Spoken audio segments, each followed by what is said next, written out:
If you are an investor investing buy and hold, getting passive income, Airbnb as a short-term rental is not a bad idea, at least to consider it. It has high rate of return. I know Airbnb is not for everyone. Someone love it, someone hate it, just like every other business. But for me, I've been doing Airbnb for over 3 years now, and I love it. I know a lot of people hesitate for doing Airbnb is for safety concern. We all heard a lot of horrible stories, like people have a party, destroy the property, or doing porn, prostitution, or neighbor complaints.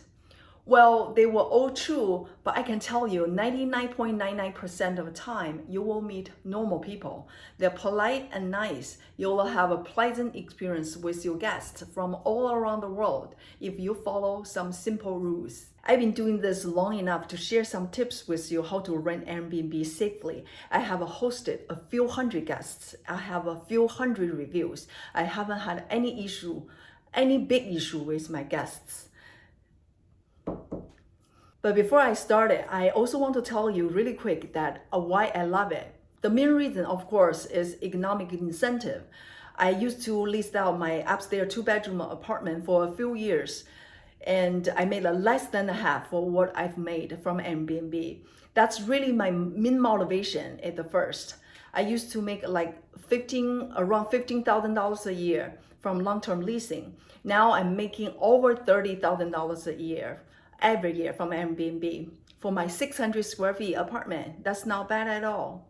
Another thing I like about Airbnb is short-term rental. Most people come over here is for travel, event, schooling, or visiting family or friend. They don't stay at home most of the time. They can only come back at night for sleep essentially. They don't use utility, they don't cook at most of the time. Not like a long-term rental. People live in your house for day-to-day life. They use utility all the time. They cook all the time. By the time they move out a few years later, you probably need to redo your apartment in some cases. In other cases, you probably need a complete gutted renovation.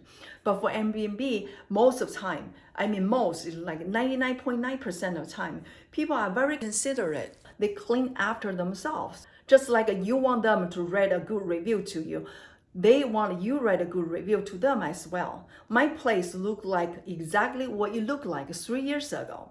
I know a lot of people don't like the idea that you gotta clean all the time after the guests check out. But guess what? There are Airbnb cleaning company. You can hire them to clean up for you. Another thing I like about Airbnb is that you get a chance to know people from all around the world. How good is that? Unless you don't meet them. But I like to meet people. I always ask them where they come from, have small conversation. Sometimes we hit it off, then we take them to local restaurant, we hang out. But you need to know your clientele. You need to know what kind of clientele you want to attract to. For me, I don't want to host a big group. I don't want them to have a party here. So I list my Airbnb by room, not by whole house. So let's talk about how to running Airbnb safely. Here's the 10 tips or rules I follow. Rule number 1 is most important one. Do not accept cash, no matter what. I can't stress this enough. Compare with what protection we can get from Airbnb. The service charge they charge us, especially charge our host, is like 3% or something. It's like nothing. They not only give us up to $1 million damage protection, it also protect you from bad people. I tell you a horrible story. A host accept a cash and the guest turn to squatter. They won't leave. So those people book through the platform at first, but by the time they need to check out, they want extension and offer the cash, and the host accepted. Then the host got screwed. Those people are professional squatter. They don't pay, they don't leave. They live with you under the same roof, use your stuff, no mercy. They just know you can't do anything unless sue them. And that's a long process. Long story short, the host have to pay them off, give them money, buy them out. So I never accept cash. That's my golden rule. So people want to do extension, change the date, whatever they want to do, I always tell them just do alternation through the platform. Whatever you need to do, just do through the platform. Do not pay me directly, do not give me cash, do not offer me cash. I do not accept cash whatsoever. So you don't accept cash, you don't run into this kind of people. Rule number 2, set up security camera at the entryway, front yard, backyard, side door, garage. You set up a camera outside the building, not inside where they stay, and tell your guests you have those cameras. You want them to know you have a camera monitor the building.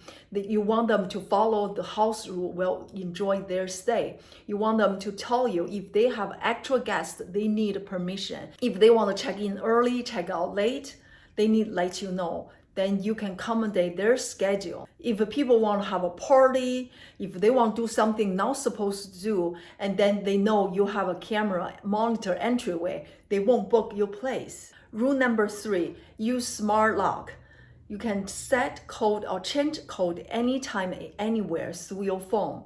It's better use code instead of a key because the key can be copied and you have to place somewhere if you're not home when your guests check in. But with the code, you can set at any time, anywhere, and send the message to your guest. So you don't have to be home when they check in. And also you can change the code every time the guests check out. Or if they check out late without your permission, you change the code, they cannot come in. Rule number 4, always tell your guests that the space is shared. Either share with you or share with the other guests. If you're not living in the same house, you can tell them you live in next door or nearby. Again, it's all about what kind of clientele you want to attract to. For me, I don't want to host a large group because they are most likely gonna have a party, gonna cook, gonna stay up late talking. I don't want to have those kind of trouble. I want to host a single or couple for travel, business trip, attending event, schooling, visiting friend, family nearby. This kind of guests, because this kind of guests, they are quiet and be out all the time. So if that's the kind of guest that you want to attract to, you can list your Airbnb by room, not the whole house. If you have a small apartment like me, I have a 2-bedroom apartment, so I limit the maximum amount of guests. 4 guests or 5 guests. If they want to have actual guests to check in, they need to ask you permission. If they ask you permission, meaning they are very respect your house rule, those kind of guests are most likely very nice guests. Rule number 5, do not allow booking for others. There are people book for their friend, their family member from overseas. You need to be careful of that because the people who is booking is not the one check in.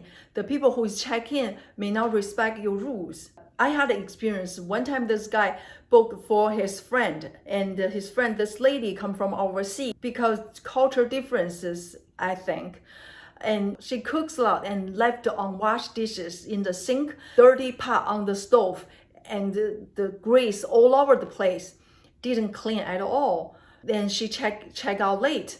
And when I asked her leave, I need to clean the room for next guest, and she just took all her luggage, sat in my front yard for a few hours. She could let me know that I could let her leave this luggage with me, and she could come back to pick it up when she's ready, which she did, which I always do, but she didn't.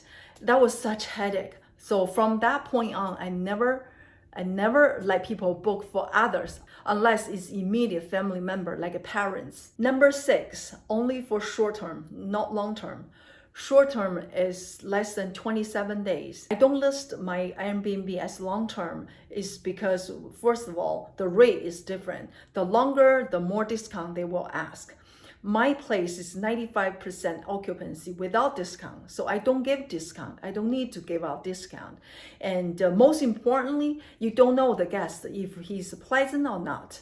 So if he booked 2 or 3 or 4 months and it turn out he's loud and stay up late and you don't like him, you stuck with him for a few months. Again, it's all about what kind of clientele you want to attract to. Most long-term guests, they most likely stay home a lot. They cook a lot, they use the utility. That's not the type of guest I want to host.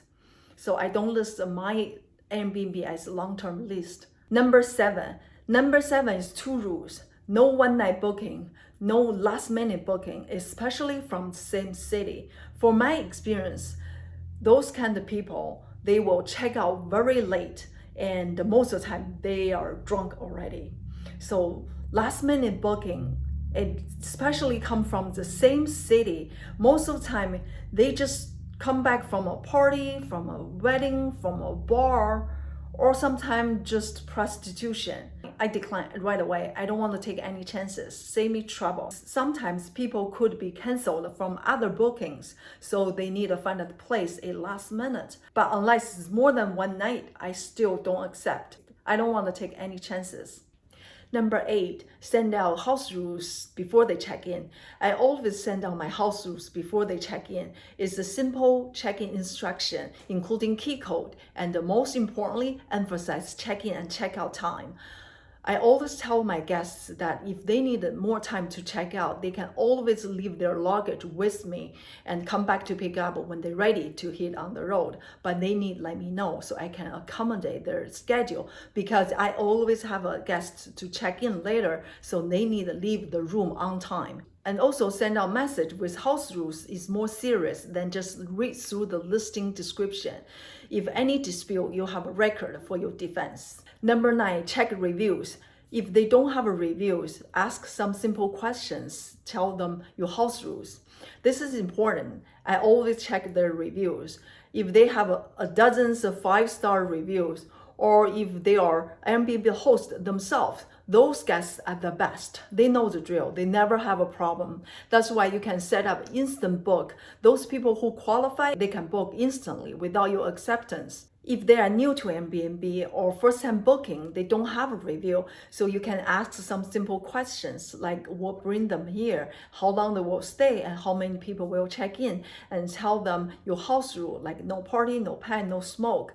So from their response, you can tell if you want to accept them or not. Number 10, write honest review. I always write a review for my guests, especially if there's something I want the next host to know or something I want my guests to pay attention next time. Like one time there was a guy had an actual guest without my permission. So I wrote a review. I said, everything else was good, but I didn't appreciate he brought actual guests without my permission. So I want next host now.